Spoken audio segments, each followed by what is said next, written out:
I grew up in Jordan, Minnesota, which is about 45 miles north of Mankato. I lived in the country on a farm, and the family support was great.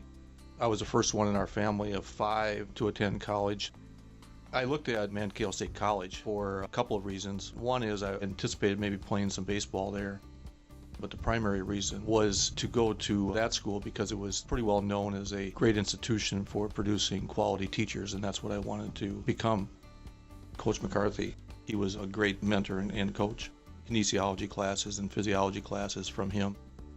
The first year we had to live in the dormitories. I remember down in the lobby where they had the newspapers. We used to go and read those on a daily basis. I remember looking up my draft number.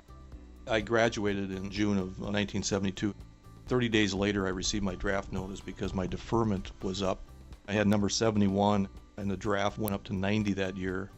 I was trying to still find a job in teaching, which were very few during that time frame, and so I ended up joining the Army Reserve so I could continue looking for a teaching position.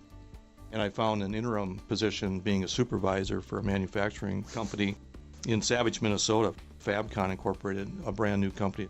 So I went to work for them as a supervisor with the intention of still finding a teaching position.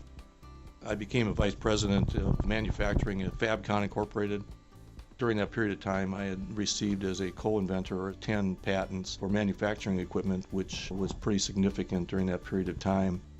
It's a precast pre-stress process where a lot of the buildings that people drive by, a lot of office buildings, schools, hospitals, anything that is a substantial building, the precast pre-stressed wall panels that go up to 50 feet tall, 8 feet, 10 feet wide, how that piece is made is what I invented. I stayed on at Fabcon until 2000 when I retired.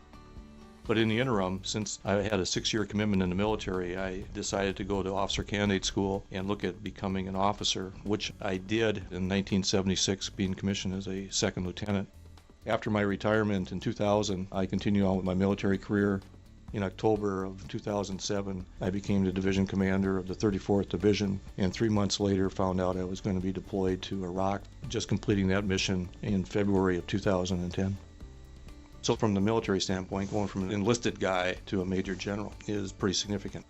And so there's a lot of things in between that happened. So I spent 32 years in business, and I'll start 38 years in the military in July. My wife, Jeanette, graduated a year after I did.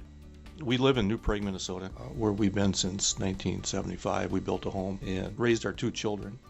I'm certainly honored and humbled by being recognized by Mankato State University for this most prestigious award.